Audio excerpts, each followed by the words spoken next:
mode.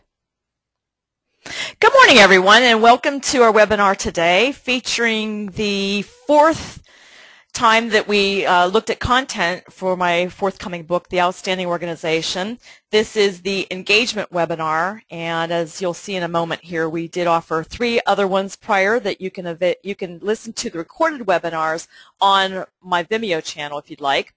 But what I'd like to do is start out first with a quick reminder on questions. So this is a 1-hour webinar. This is a little shorter than the typical hour and a half that I have, and I'll leave 15 minutes or so at the end for questions. If you want to ask questions, you can go ahead and fill them out as we're going through the webinar if you'd like. So you can either type them in the question log on your control panel, or if you'd like to talk, voice to voice, you could raise your hand, which I really enjoy. So I encourage you to raise your hand and we can unmute you, and then you can talk if you've got a microphone or if you're hooked in by phone. I only see a couple of you on the phone, but feel free to do that. And I think most of you now know me. You've been on webinars before, but there are a few new people. Just a quick history that I focus primarily in non-manufacturing, non-production processes and environments, but I work with a lot of manufacturers as well as the service sector and office-based knowledge worker type environments. In manufacturing, I work on the non-manufacturing side of things that includes sales and marketing, product development, quality, estimating, finance, HR, all of the office admin areas within manufacturing. And then my other clients, you can easily look at my website and see a full list of clients, but it spans nearly every industry there is. And that's a great thing that Lean is really being embraced very fully by most industries now. There's ways that you can connect with me if you'd like. So again, getting to this Vimeo recording channel that I've got, all of my recorded webinars are available. It's here, vimeo.com, Karen Martin, ASSOC, and there are the 3 prior webinars we had on clarity, focus, and discipline, and then this is the last one in the series on engagement. I don't have any webinars scheduled from this point forward because I'm still getting my speaking schedule and my client schedule figured out for the rest of the year. There's a very good chance I'm actually not going to be having any webinars again until the fall, but I'm trying to squeeze a couple of them in the summer. So if you have any burning issues you'd like to drop me an email and let me know what you'd like to hear about, please let me know. I do custom content development all the time. So again, since we did the 3 previous webinars, and many of you have been on the webinars before that, I'm not going to go into all the history of why I wrote the book and how I came to some of the ideas, but I will mention for those of you who weren't on any of the previous ones that the bottom line that I came to many, many years ago was that we really need to improve how we're improving. There is something fundamentally wrong with how many organizations are going about making improvement, and the proof is the number of organizations that aren't seeing significant improvement in their bottom line, their market share, the way they're, in the case of not-for-profit or government organizations, the way their constituents view the quality of the service they provide. There's just the morale within organizations, the safety records of organizations. There are a number of things that we look at as key metrics that we don't see improving nearly as quickly or deeply as they need to. So this got me thinking on, well, what is the issue? I mean, why aren't organizations better able to improve, especially when we've seen such phenomenal improvement methodologies come our way? All the way from the traditional total quality management, TQM days, through to the present mix of Six Sigma and Lean, one or the other or a combination. Organizations should be being far more successful than they are. So when I started thinking about this, and I thought about it for years before I took on this most recent book, I started realizing that it's really not some of the more superficial things we think. I mean, it's clearly not just a matter of not knowing the right improvement tools to use. And in my opinion, it's not just about having leadership that perhaps isn't as engaged and supportive and understanding of the process as they need to be. Although both of those certainly help. Having proficiency in the tools absolutely is a necessity, and having leadership that's supportive in some realm is a necessity. But we can't put all of our stock on those 2 things. So what I realized was that there are organizational mindsets and behaviors that are the foundation that either makes or breaks a journey toward improvement or transformation.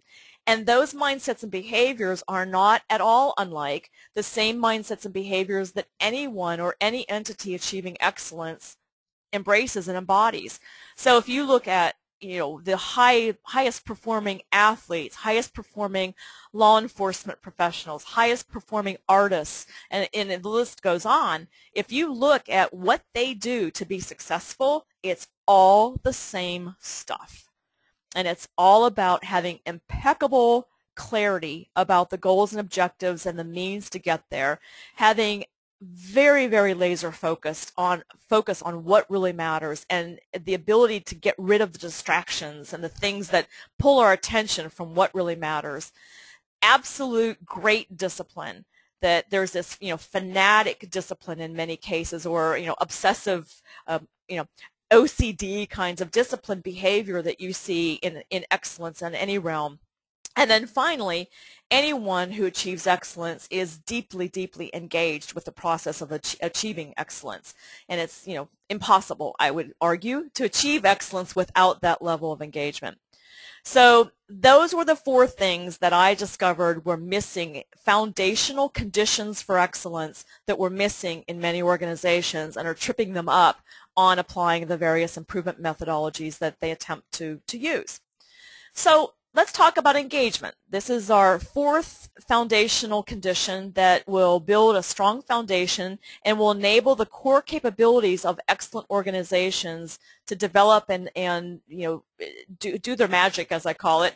And that's being very, very good at problem solving across all levels of the organization, having absolute disciplined continuous improvement in a very scientific way, not just a willy-nilly way.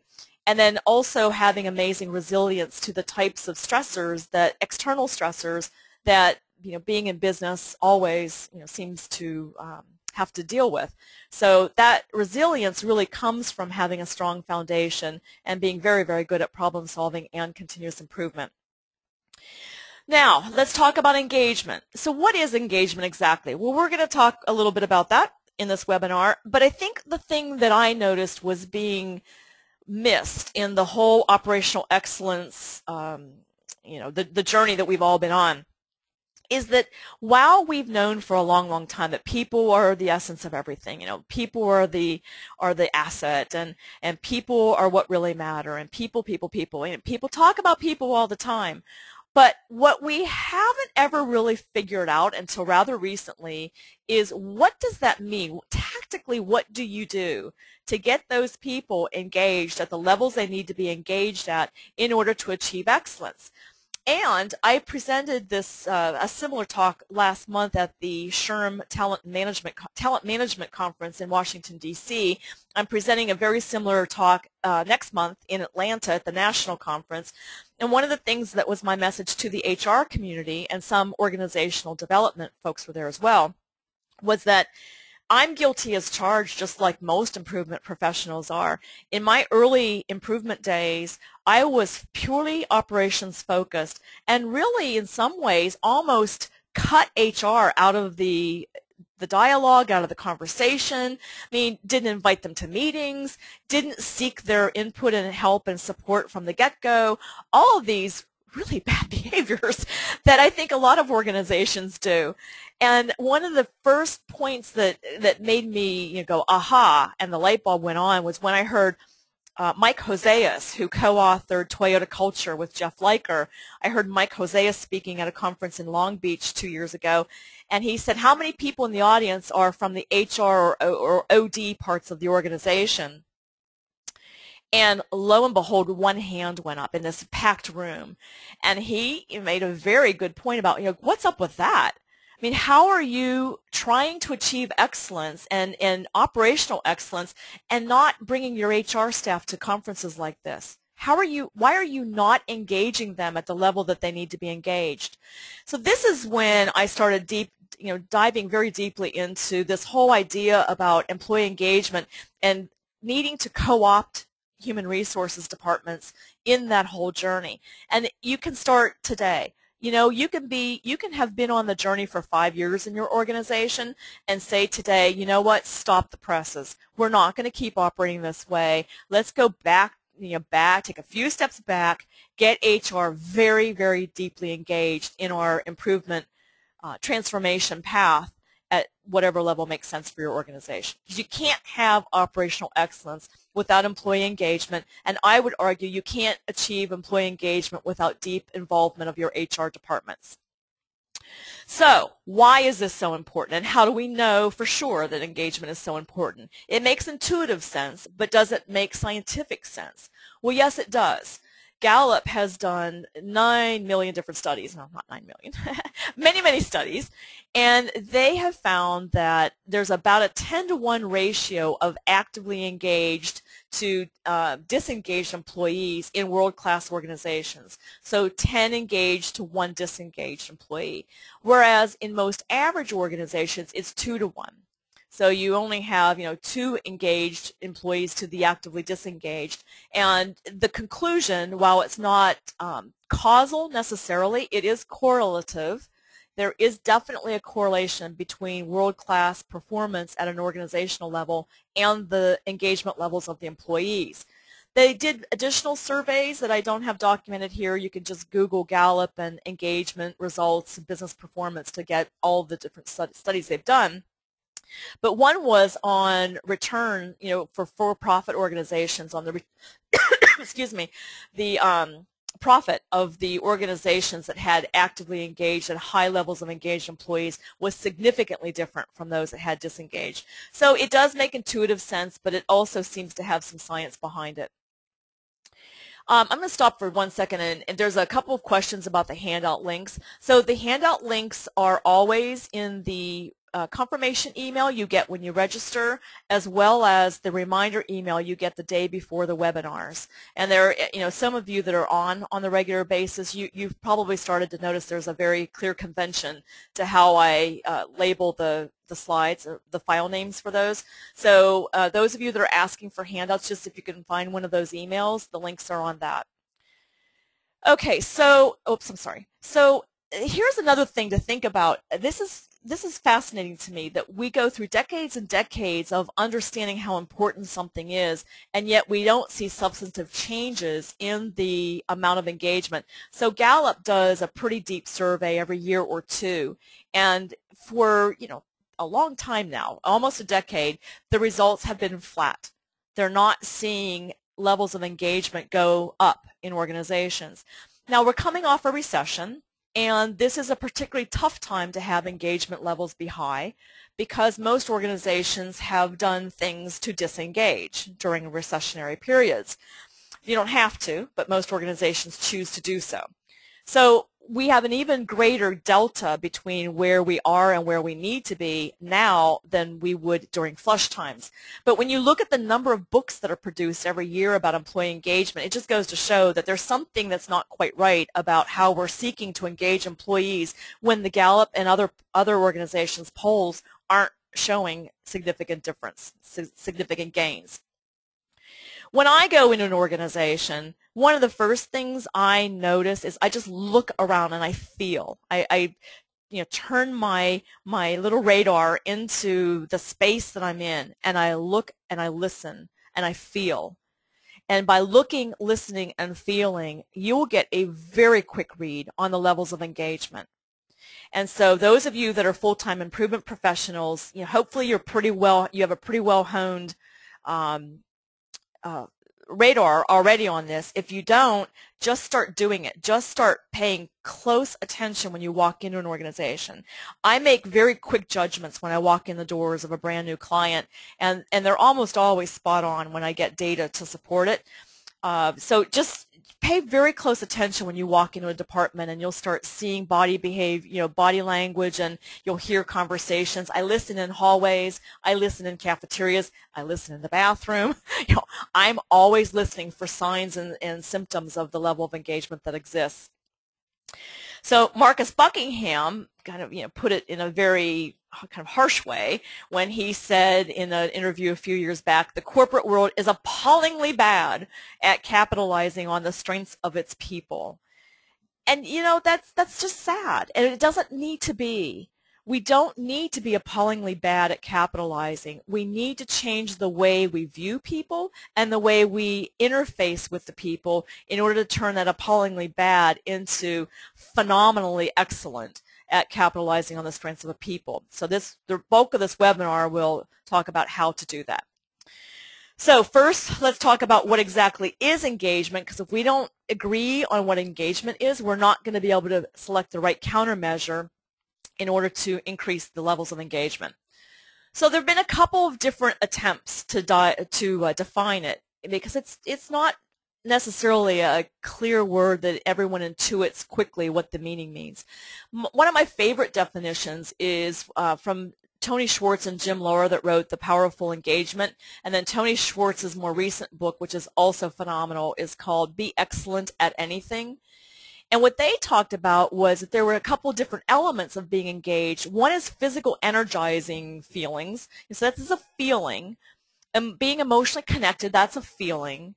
And being mentally focused and aligned with a purpose, that's also a feeling and a mental, belief system and understanding. So these are not behaviors per se, as they are, so they're not external, and we can't see it as much as people can report on how they're feeling. You can certainly see some evidence of energizing. Being emotionally connected is more internal, and certainly the alignment with the purpose is also more internal. But I wholeheartedly agree with this definition. Another way to look at it is, this is getting a little more external now, looking at people having focused energy which is enabling them to have this persistence toward achieving organizational goals. So it's looking at what they're doing and seeing if what they're doing is directed toward the organizational goals. Now, this of course has a precondition. This assumes that the organizational goals exist and that they're clear and concise and that they're communicated broadly. So, and it means that the organization can stay focused on those organizational goals and they don't let a lot of different distractions come in the way of that. And it means that they're disciplined toward working toward those goals. So all of these different conditions that I talk about in my book are needed, and they need to work together, but it's imperative that the organization first starts out with even if it's an annual thing, what are our business goals for this year? Clearly, what do we hope to achieve? And then enable everyone to work through it. So you'll start measuring the level of engagement based on how persistent every employee in the organization is toward achieving those goals once they're clarified and communicated.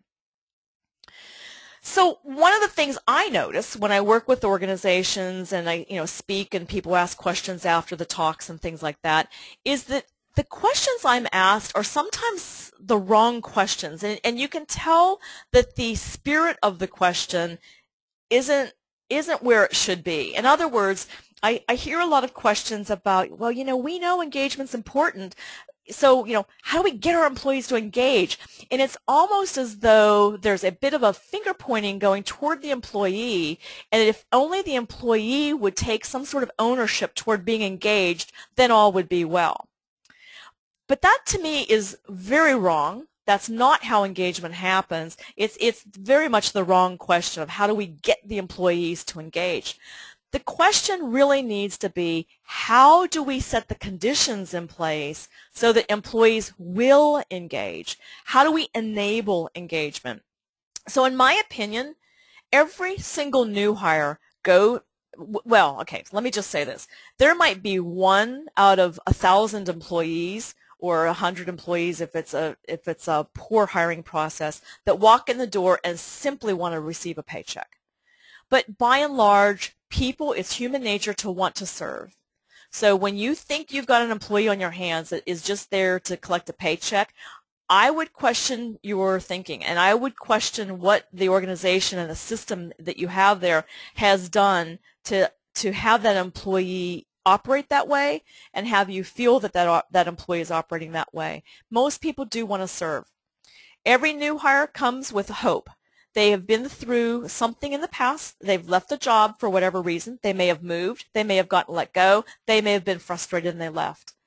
When they are in that state, they are the most engagement ready they will ever be. On day one, they are the most engagement ready they will ever be. Day one has to be an amazing experience. It happens before day one. The whole recruiting and interviewing process and all that certainly lays the groundwork. But on day one, it is the single most important day of an employee's life at an organization. And that's true of internal transfers as well. It's not just brand new hires to the organization. Someone changing from one job to the next should be treated exactly the same way than a new hire. Well, not exactly the same way. They don't need to learn about the company and the benefits. But as far as the level of engagement readiness that you set a whole trajectory in motion based on the conditions of that first day on a new job. So to me, I did lots and lots of thinking and research and talking with people and more thinking and more research and more talking. And I finally came up with these 3 sets of conditions that have to be present in order to have engagement occur. So again, this is the system. The organization is setting these conditions in place to enable engagement. It's not expecting an employee to just engage. That just doesn't happen. Just be happy. That doesn't happen, you know? So there are 3 things, the 3 C's. There's the degree of connection that enables them to achieve within the organization, and this is connection at all levels. It's connection with peers, connections with, if they have direct reports, connection with their staff. It's connection above the company. It's connection with customers. It's connection with suppliers. Connection is a human need, and what we do is, in many organizations, we create disconnection from day one. We have siloed organizations that don't work well with one another. We have people trying to provide value to customers that have never met the customer. We have people that have opinions about wonderful ideas for improvement that would be great for leadership to hear, that never have the opportunity to connect with leadership and provide those ideas. So we disconnect from day one. We need to get out of our own way of success and set better conditions in place for connection. And I'll share a couple of ideas with you in a minute. Creativity. Creativity is another human need. People need to have the ability to be creative and to express creativity on a fairly regular basis. Does it need to be every minute of every day? No. Is there tedium in almost every job? Yes. But by and large, the vast majority of someone's daily life at work should be something that stimulates their creativity, because they're not robots. People love to be creative. And as you'll hear in a minute, problem solving is quite a high for most people. And that is the thing that enables them to be creative on a daily basis.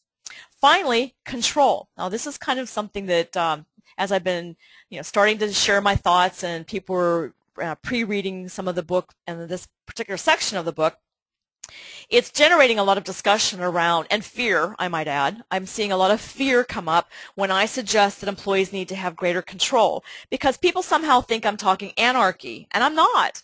Absolutely not. There is a way that an organization can be extremely clear about what the goals and objectives are. You can have impeccable standardized work in place so that people operate on a very consistent basis, and you have predictability built into your system. You can have the leadership team or the supervisors of people have a fair amount of control to how business is being done, the performance that you're achieving.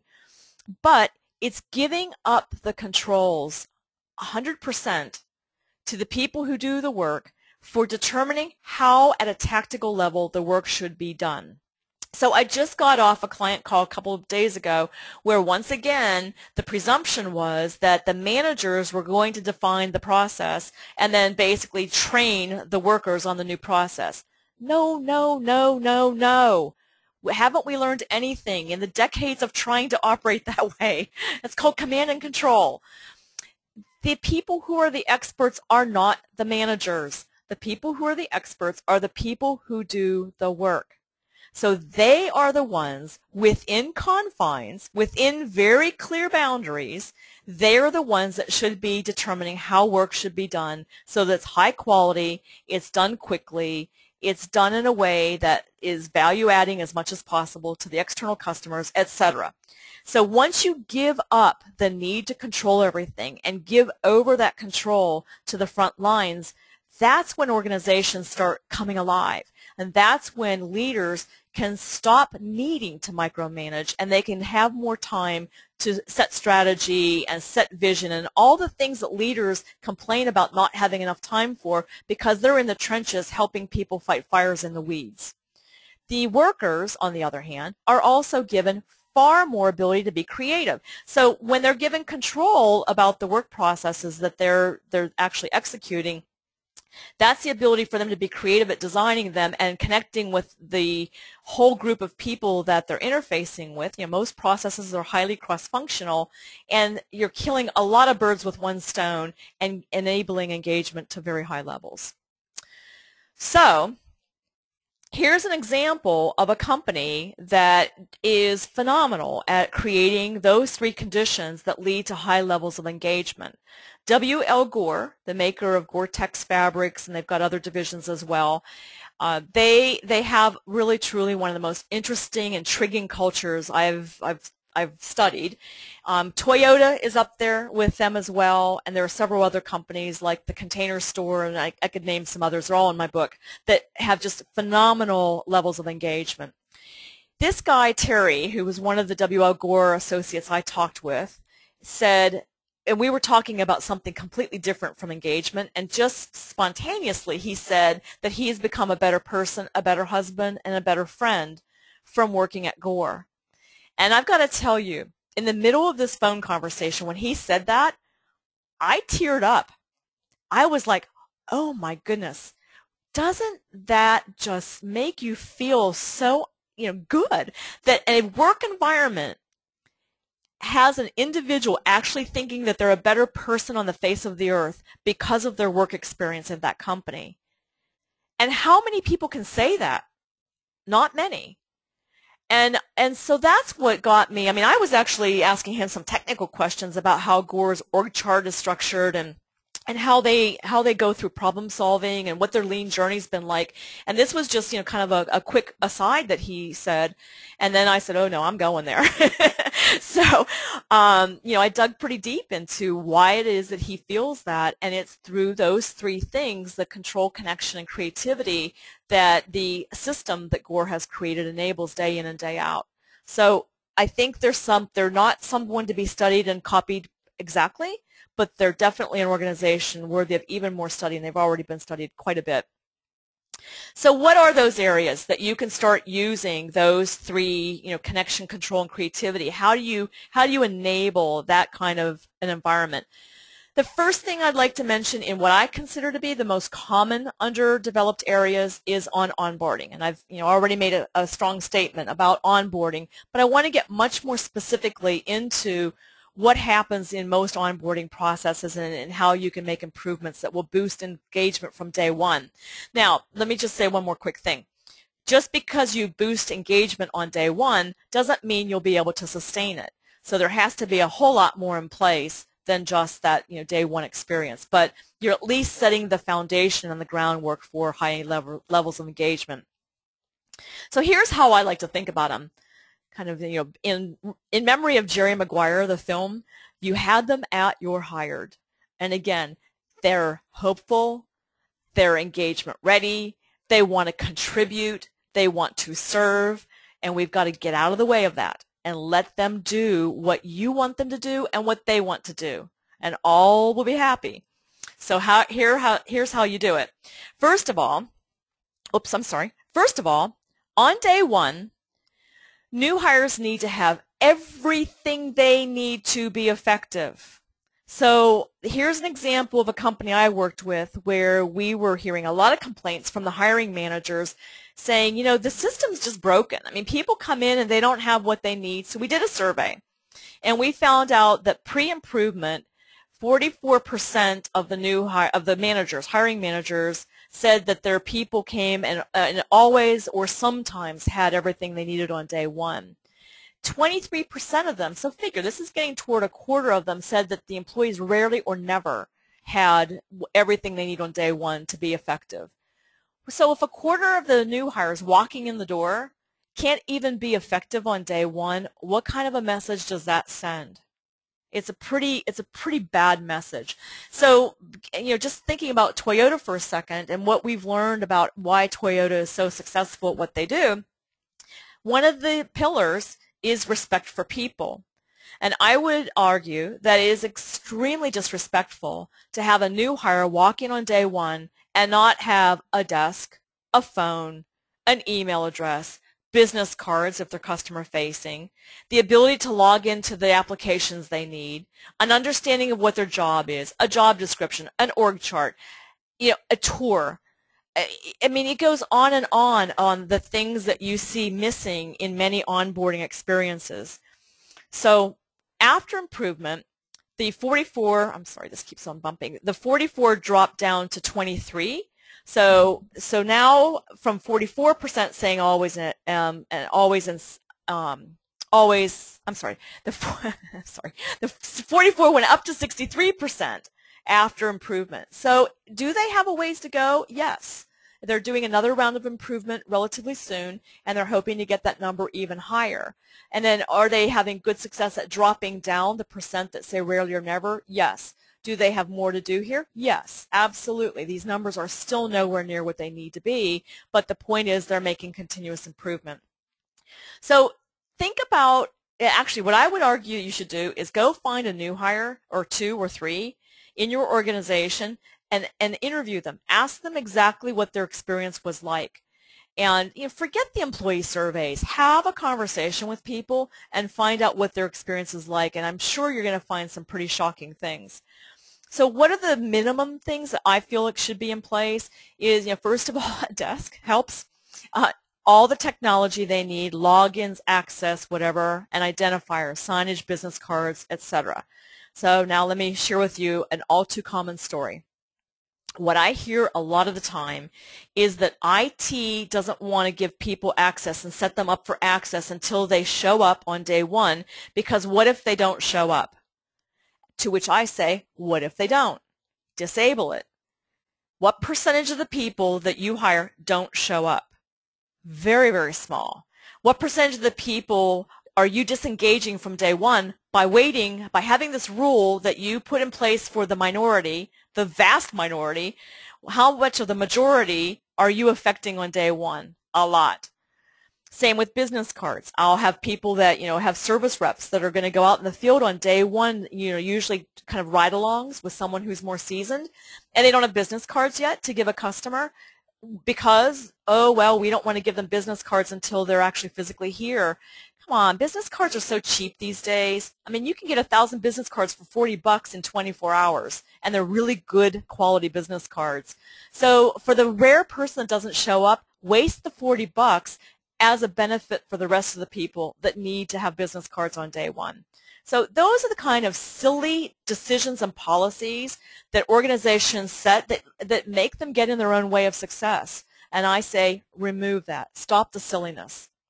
Next, general information about the company. So I actually find people, because I talk with people all over the place at my clients, that are not necessarily directly engaged with the activity, but I'll talk with people, like I said, in the cafeteria, in the hallways, in the bathroom, and get a sense of these things. And it's really shocking to me how many people don't even have a job description, how many people are not clear on what their role is, how many people can't name their company's key customers, how many people have no idea what the business goals are for the year.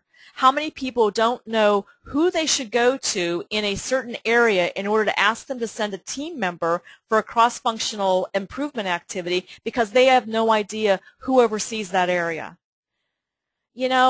Again, it's like, come on, we're making it so darn difficult for people to be effective. This is why we have disengagement. This is why people go, forget it. And so it's a really easy fix, really. It's simple. We just have to do it. And then lastly is job-specific orientation. So I suggest in my book that most jobs, not all, but most jobs should be viewed as, we have a lot to learn from the construction world and the physical labor world and blue collar, whatever you want to call it. The whole apprenticeship model is a really solid learning model where you have someone who's new and doesn't have maybe as strong of a skill set as someone else working alongside that person for a significant amount of time. And then there are hurdles, or not hurdles, toll gates that they pass through in order to move up to the next level, often with increased salary. But what we do very often is we just throw people into a job. We don't give them adequate training. We don't have processes even documented so that they can see where they fit in a process and what specifically they should be doing, and to what kinds of performance expectations there are from a process perspective. And then the other problem with that is we have people learning through listening to someone who may have adopted bad habits. So now the bad habits are being transitioned and transferred to someone new. So again, we do these silly little things that keep us from having people go in on day one being very, very clear on what they're going to do and being taught very systematically how to be successful in the organization. So one thing, if you haven't been exposed yet to metrics-based process mapping, which is a specific kind of process mapping that Mike Osterling and I developed back in 2003, I think it was, or 2004, I find that metrics-based process mapping is a very effective way to look at your current state of onboarding and to redesign a future state that is going to have a far less waste in it, far more clarity on who does what, far higher quality at the end, and make sure that everyone actually gets what they need on day one. So when it comes to the future state, 99% of the organizations I work with on onboarding, the first thing we do is put together a checklist, and a checklist of all the things that have to happen, by what date they have to happen, and who's accountable, who owns that task. And that in and of itself can take your organization very, very far. Excuse me. Now that list, if you're going to put that together, remember that has to be done in a cross-functional setting. You can't have HR saying, here's how we're going to onboard people, and have everyone agree. That's not the way we do improvement. We actually get very, very clear about the current state so we can reveal the problem areas very clearly, and then redesign a future state that everyone not agrees to, but you get consensus across all departments that, yes, we're going to work this way. So IT, for example, may actually disagree with setting people's different security levels of security access for the system before day one, but they need to agree to do it for the sake of the larger goal, which is having an amazing first day experience for new hires. So there's a lot more to onboarding. Oh, let me actually say one more thing about onboarding. One more thing that I'm getting more and more into that, and more and more concerned that is not happening well, is this whole notion of how closely tied people are to the external customer. So if you're in sales, marketing, customer support, you're going to have a pretty good sense of what the customers want and how they feel about how the organization's performing and all of that.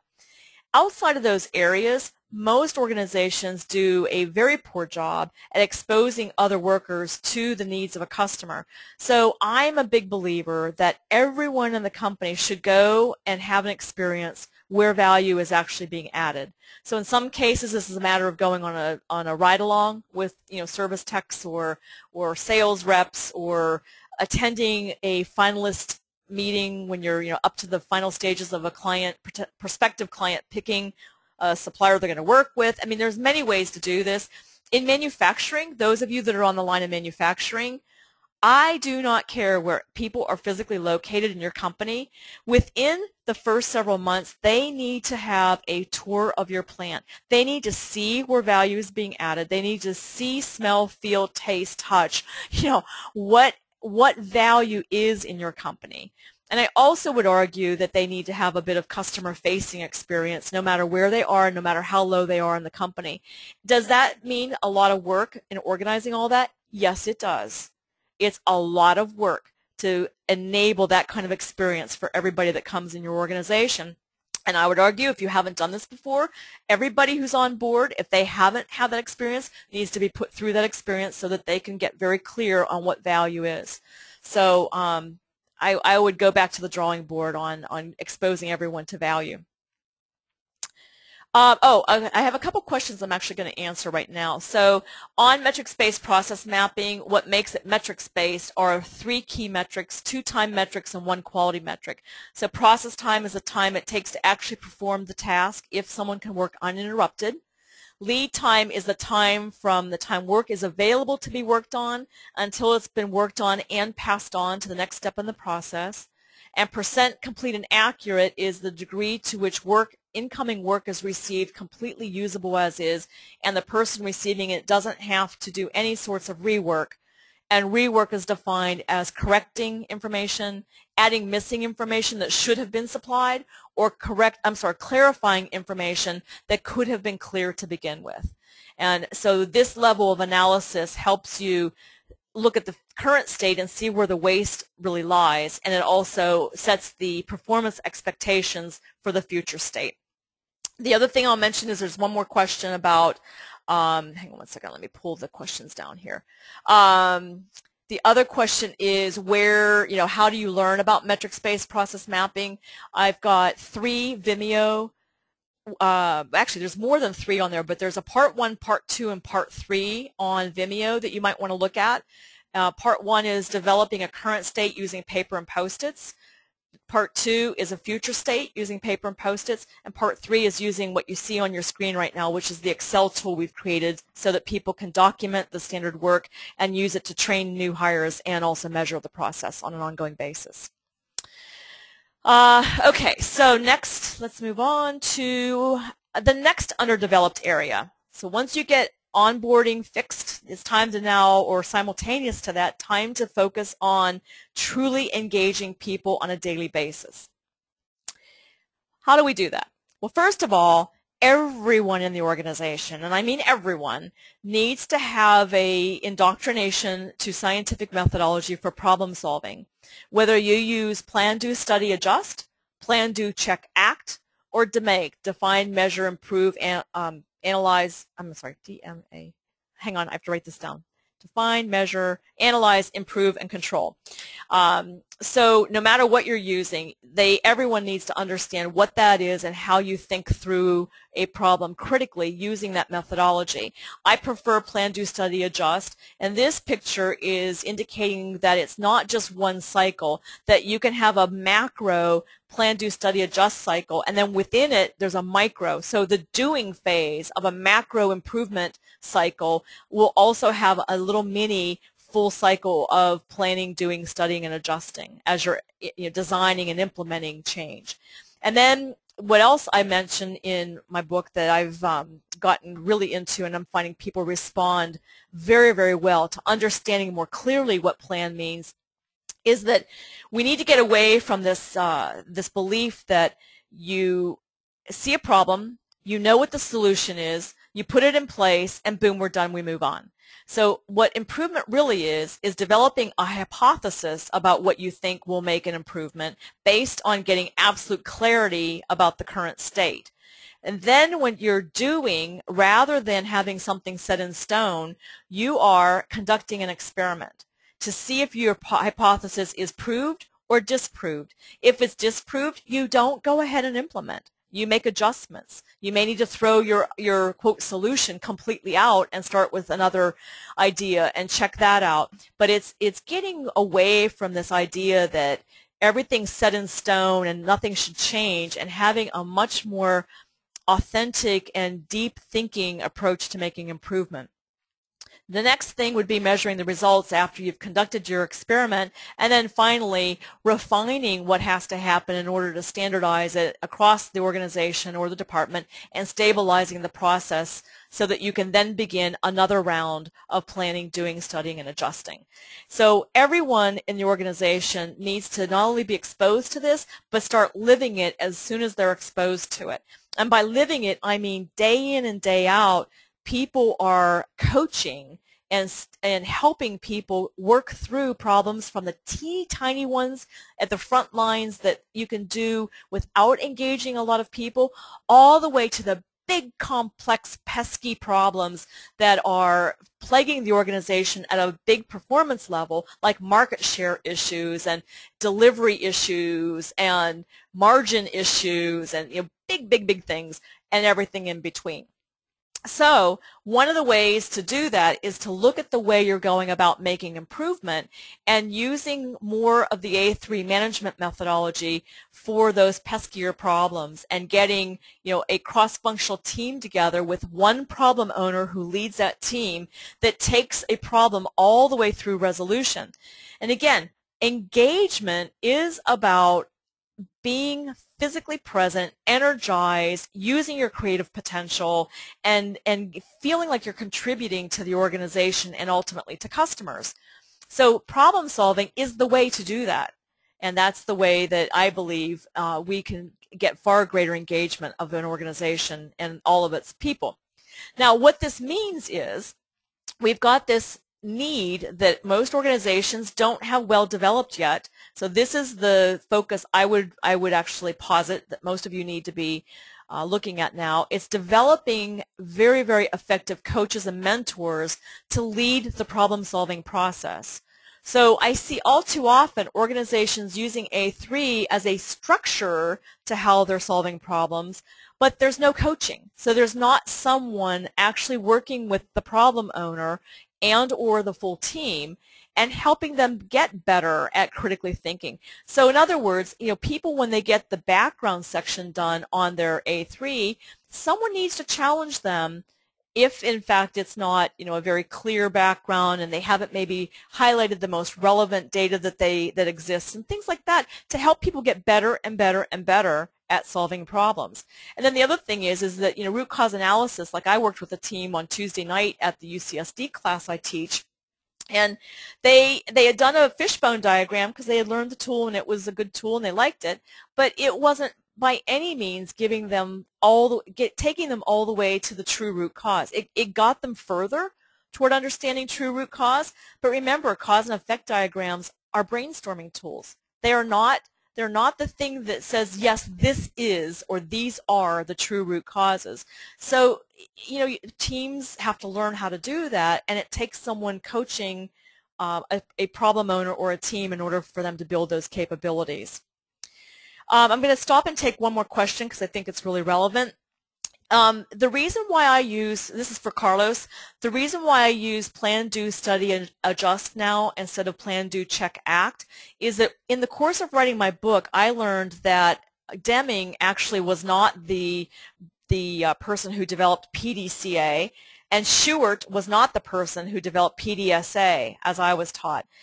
Actually, PDCA came from a mistranslation that a Japanese businessman did, long, long time ago. And Deming, when he heard about PDCA, check and act, he was quite concerned about whether check and act were the most linguistically precise terms to use for what's really happening in those phases. And he attempted to get people to use plan, do, study, adjust because he felt that they were more linguistically correct. So I started thinking about it, and then looking at all my years and years, because I've been using PDCA since the 80s, looking at all my years of using it, I too found that people got very tripped up on what check really meant and what act really meant.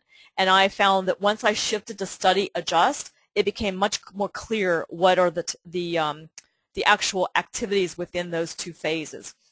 And in my book, I have actually a 12-step, I take PDCA, PDSA, and divide it into 12 steps so it's very, very clear what's going on in each one of those steps.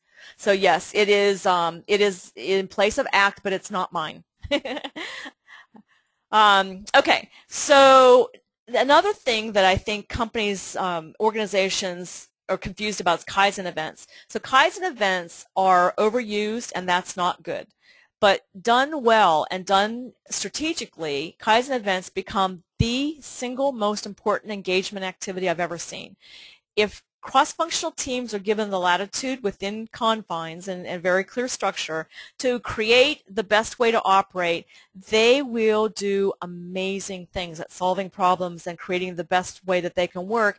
And because they're the ones doing it, they're very excited by it. And you're not having to push change onto an organization because the people who are the true experts, those that do the work, are the ones that are making these decisions and making the improvements. So I think Kaizen events are both under and overutilized, and finding that sweet spot and having, in an organization of 1,000 people, I would argue, you could get away with having a Kaizen event every month or two. In an organization of 200 people, maybe you have 3 a year, and you use it as a way to shift behavior, shift thinking, move culture, the needle on culture, because people are being given much greater latitude to control their work and be creative in doing so. So then the one thing that I want to mention with Kaizen events, if you do go down that path, is making sure that you're not using Kaizen events to just solve problems in a department. Or not. One thing that I see people doing is they're very tempted to only include the people immediately feeding into a problem area or immediately the recipients, the customers of an area, and not doing 1 or 2 steps up and downstream, because remember, this is dominoes. And so if someone all the way upstream is sending work down that's affecting a process worker, and you just look 1 step above it, you may miss a tremendous opportunity to not only connect the functions together so that they play well together, but to also get true countermeasures in place because you've started upstream. And the same thing with downstream. The immediate customer of work that's being passed down is really only one voice in the equation of, because everyone downstream also needs to use that work at some level. So you want to make sure that you have a very broad cross-functional team that you put together for Kaizen events. Now, here's an example of engagement where you've got someone saying that the 3 days he spent in the Kaizen event were the best working days he's ever had because he was fully engaged and using his capabilities. So what we want to do is look at Kaizen events as a demonstration project for what can happen when you truly engage employees, and then find the means to use that same kind of Kaizen event thinking day in and day out in an organization so you can keep people engaged. The last form of engagement is the Toyota Kata methodology that is the newer of, not new to replace, but in addition to A3 and Kaizen events, is the day-to-day one-on-one coaching at the front lines. So what Kata, I don't have time to go into all the details, you can certainly read on your own, but what Kata asks us to do is to get the disciplined PDSA or PDCA approach into an organization through coaches working directly with people to teach them better problem-solving skills. So the bottom line is that from the front lines to leadership, when people have the right skills and they know how to problem solve, which takes a lot of practice, it really is the thing that engages people. Dealing with problems is a disengaging activity. Solving problems is engagement inducing. So this is what you want to be working toward.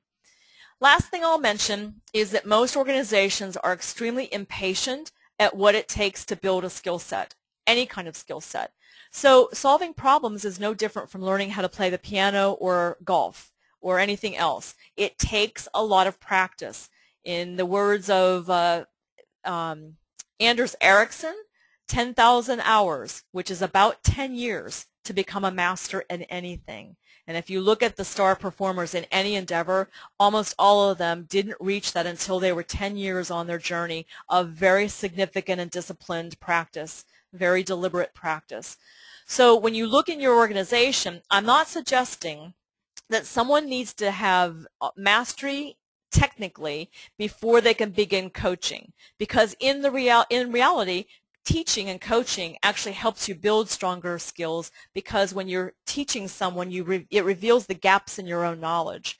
So this is not necessarily linear. Oops, I'm sorry. This thing keeps moving. I have a new mouse that keeps moving on me. I'm learning the new technology here. But anyway, as a master, once you become, let's say advanced, once you become advanced in a skill set, then it's going to actually go back down here and deepen your understanding, and then you go back up again, and once you reach mastery, it will also go back and deepen your understanding. So it's not exactly linear, it is a bit cyclical. But what I would argue is that people who only have general awareness and understanding and are just beginning to build skills, like in problem solving, have no business being coaches. And I see a lot of people out there attempting to coach that don't even have the rudimentary skills and understanding themselves. And all that does is like taking a beginning golfer and having them try to teach someone to become an expert golfer. it's not going to happen. It's not going to happen well, that's for sure.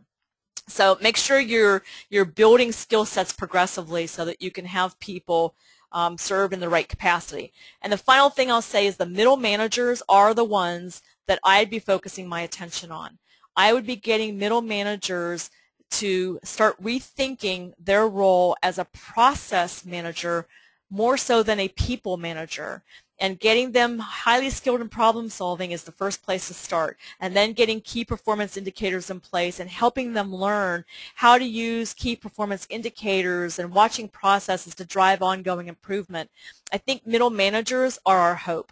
And I think they've been ignored, in some cases abused. There's just so much we need to be doing to get middle managers to become very, very proficient in improvement.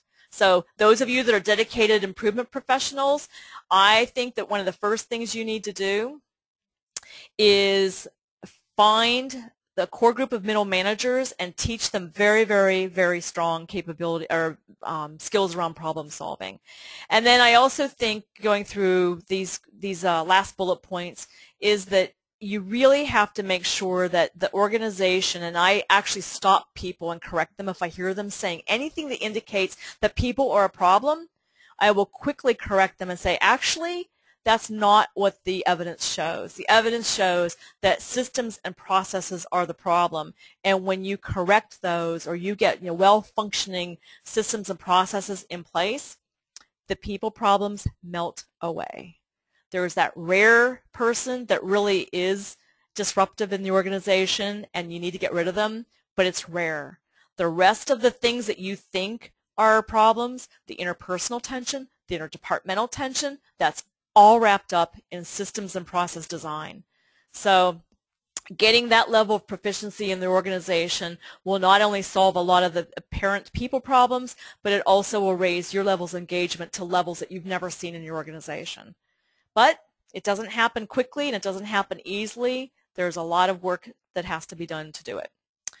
So 3 different resources I touched on in the webinar today, and of course the Outstanding Organization is the one that's coming out in early July.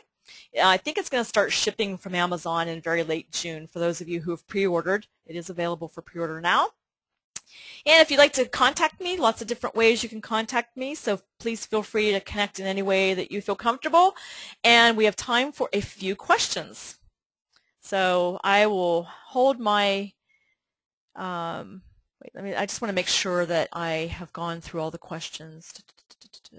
So I see a lot of questions about metrics-based process mapping, and unfortunately that's not the focus of today's webinar, so I'm not going to answer all the details of what metrics-based process mapping is. You can definitely look at those recordings. You can buy metrics-based process mapping and all. For any of you that have the Kaizen Event Planner, Chapter 12 in the Kaizen Event Planner is all about metrics-based process mapping.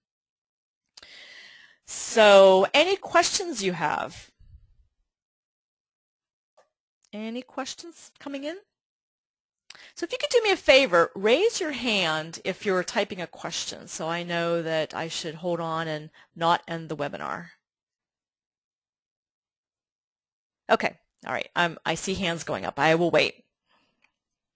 And I will not sing the Jeopardy theme song or the final question song like I did a couple webinars ago. I'll spare you.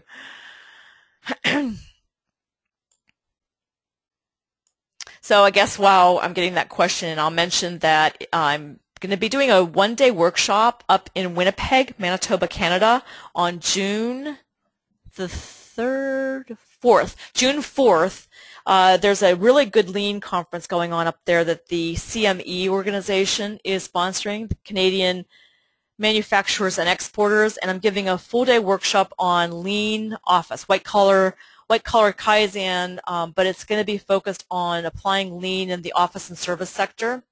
So that's a full-day workshop. And then AME, the Association for Manufacturing Excellence, in October, I'm doing a one-day workshop around the organizational behaviors you need to put in place to be a lean organization. That's a one-day workshop on Monday with Mike Osterling, and that's Monday, October, I don't have my calendar open. I think it's the second Monday in October. And then on that Friday, I'm doing a half-day workshop on coaching skill development. So that's again in Chicago in October. All these things are on my homepage, on my webpage, if you want to look at it. Also, I'll mention, because I still don't see the question coming in yet, I'll mention that I am launching a new website in early June that's going to be a completely different look and feel to what my existing website is. So I'll let you know about that. And if you don't get the newsletter yet, you should sign up for that. That way you'll know when it's live. So I'm wondering, Carlos, I'm going to actually unmute you and see if you're going to ask a question verbally, since nothing's coming in writing. And this will be our last thing that we'll do. Carlos, are you there? Carlos? Okay, maybe you don't have a microphone, so I'm going to just wait another second and see if a question comes in.